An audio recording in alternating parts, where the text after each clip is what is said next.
What up, guys? It is Grumpy Jeff here with another Raid Shadow Legends video. Today we are doing a champion review of Inquisitor Shamael.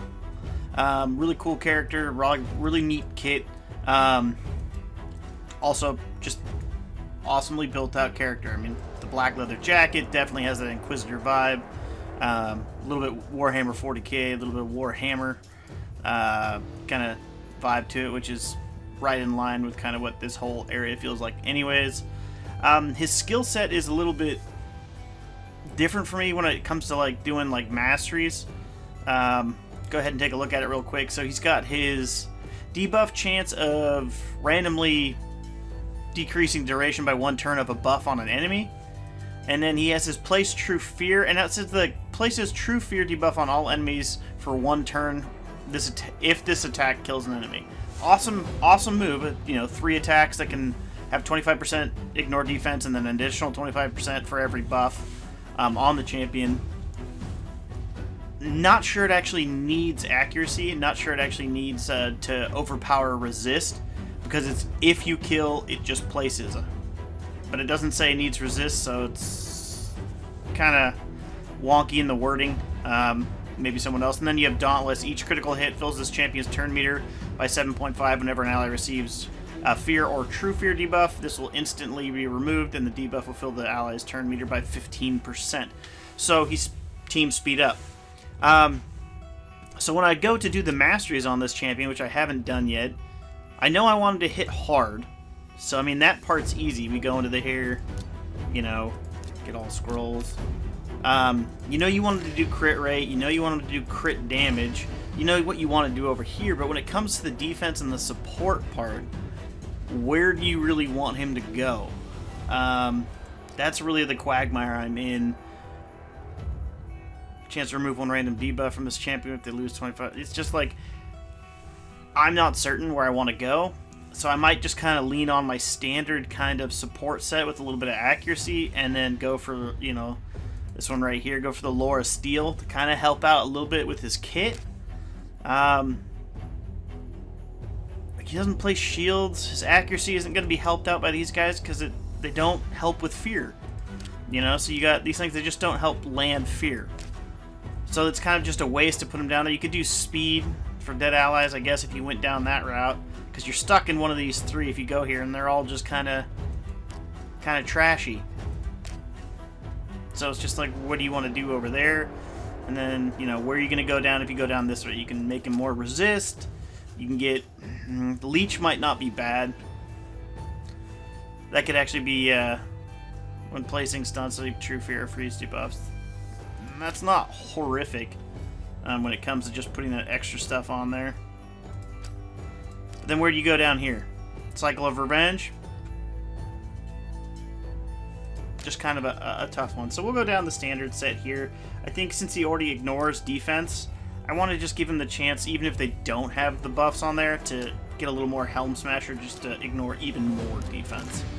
I want this guy to not have to worry about ignoring defense. I want Blood Shield. We're going to go Kill Streak, and then we're going to go Helm Smasher and just make sure he just doesn't want to worry about defense. We'll take that away from him. Take that away from him. Get it out of his kit. Doesn't have to worry about that. Probably going to be attacking a lot of targets with max HP. I want to keep him full health, so I'm going to put that there as trait.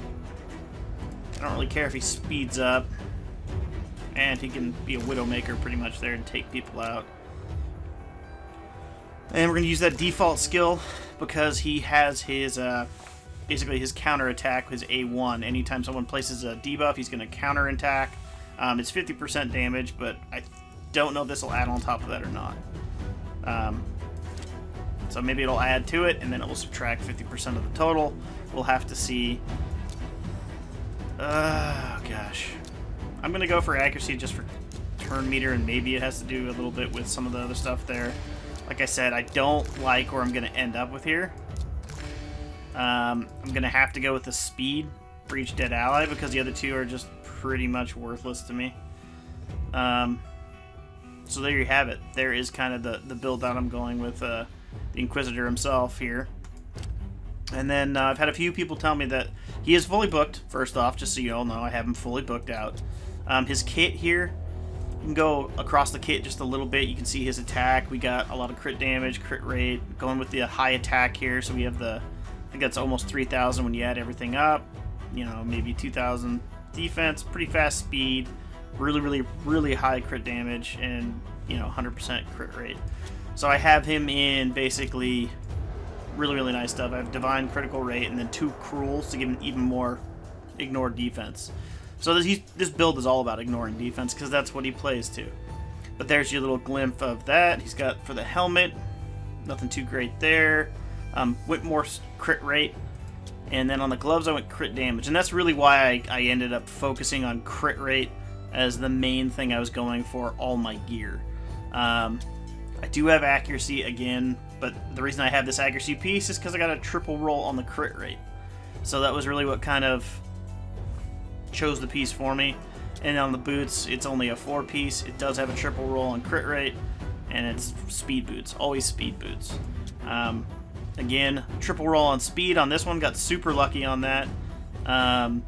So accuracy, so he ends up having accuracy through the roof with 214, but that wasn't my goal. It was just because both those pieces had what I needed in the sub rolls. And then crit damage, 33%, and then a defense ring here because it has high attack as a percentage. So there you go. There's the kind of kit out. So we'll go ahead and roll them through some dungeons. We'll put them in the standard damage areas of like dragon and whatnot, and let's go ahead and jump to that now. Alright, so we have our kind of maximum smash duo here. We got our increase attacks. We got our increase attack aura, increase attack moves. We got our weaken. We got our decreased defense. We got our dark cup increase damage. So we got gore type. Yeah, anyways. So that's what we got kitted out here. We're ready to do some serious damage on these guys here. And so let's just see if we can't level them up and smash them down a little bit. So it looks like our target's going to be over here with the crossbowman. Beat everybody up. Doesn't matter what I do here. Hopefully... Oh, bad timing on that one. We'll go ahead and just waste one over there. 24,000 regular shot. Nothing special there. Go ahead and put our poison debuffs on everybody. Because everybody likes that, right? Just kind of push through. Yeah. Hopefully he doesn't die. Alright, here we go. Got the A2. Let's see how much damage we lay down. Boom. Well, 75,000 single shot. He gets 3 more shots. Unfortunately, there just wasn't enough life left in that guy. So we're going to go ahead and jump to the dragon and see how much damage we can put on that single target here. Here's a little bit of the wave. I know some people had asked earlier if I could show a little bit more of the wave. 58, 56,000 there. I shouldn't just jump to the dragon every time. So you can see a little bit more what he's doing in just his standard hits. There we go. Boom. 85,000 on his A1. When you have decreased defense, decreased weaken. So he can lay down some serious damage. So there you go. That is him just whomping on the regulars, 18,000 when they have nothing on them. It's good hits. It's good strong hits. Now we'll go ahead and jump all the way to the dragon for you. Alright guys, here we are on the dragon to try and do some damage with his A2 here. You got the triple hitter on the dragon. He's got his decreased defense weaken, whatnot, and I just clicked trying to move my screen and did 70,000 damage on the A1. Let me fast forward ahead to the A2, because what the heck, Jeff? Did it again.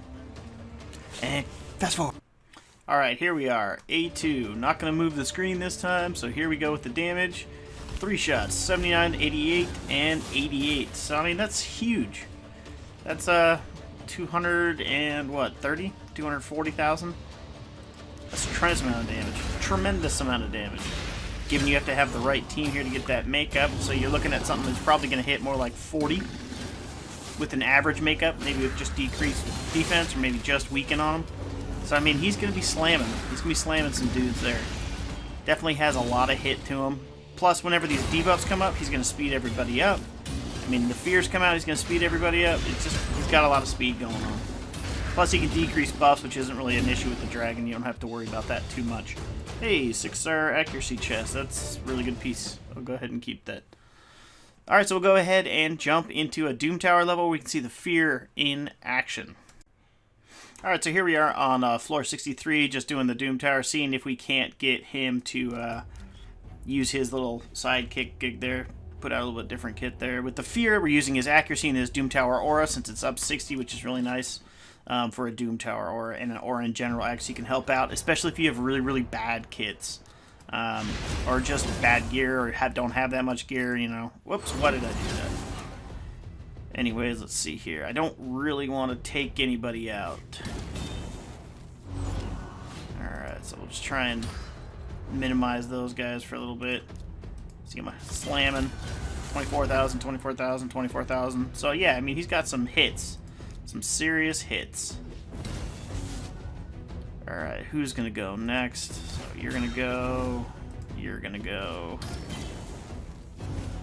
You guys are getting closer. Still just gonna work on you, though.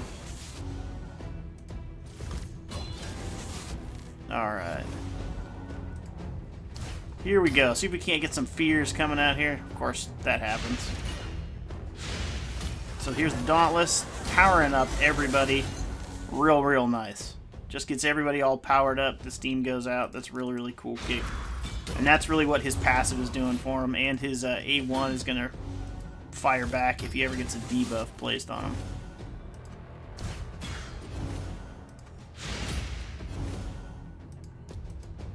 But we're going to go ahead. Alright. Go to the next level, and then we will see if we can get some provokes placed on us. I'll jump ahead real quick here. Just auto it. They'll wipe them out, no problem. And dunzo. Got the chance for the debuffs being in place. See if we can't just ignore. Try to make sure nothing gets hit there. Don't want her to accidentally go. 12,000. So there you go. Debuff, block, fires back. Debuff, block, fires back. So that's really what you're looking at when it comes to his passive and his A1. So you got that fire back every time the debuff is placed. And now he's more damage is dodged there because you have the buffs up. So I mean, you're really starting to hit pretty hard because of all the buffs up. Next, we're going to jump over to the arena, see if we can't find either a fear-based team or one that's going to just dump buffs on their thing and see how hard he can hit then. So let's jump on over there. Alright, so here we are. We're going to do a little bit of slamming, hopefully get these guys beat up as best we can, see how much the Inquisitor can hit. Go ahead and get all that wonderful stuff out there that we need to do. Might as well go after the Inquisitor herself. Or not the Inquisitor, excuse me, the Arbiter. So slow this one down. I doubt she'll survive all 3 hits, but we got the A2 here. And slam, boom, 47,000 plus True Fear. So now he's got AoE denial off of a single target kill. Not bad. Not a bad little thing at all. So he can hit pretty well. Back-to-back slammers. So now he's ignoring 26,000 there, ignoring defense because of the buffs up. Alright. Ooh, and now he's down. And there you have it. A little bit of a glass cannon there, but I mean, kind of built him that way, so that's going to be a little bit on me as well. But as you can see, he's pretty good as a single target killer because he has that AoE control. The True Fear, which is going to help you deny pretty much their ability to do anything. Lose to Frankenstein here. Hate that. There we go. There you go. So he's a heck of a slammer in the arena. He has that nice little tag on of the area control. Obviously, that one we won the battle, but he died, which is common in arena. Anyways, that has been the Inquisitor. Let me know if you'd like to see anything else about him. I can do update videos on any of the champions I've done videos on. Hit the subscribe button if you like my content. Hit the thumbs up if you like the video. Otherwise, have yourself a wonderful day and Happy New Year. So have a good one.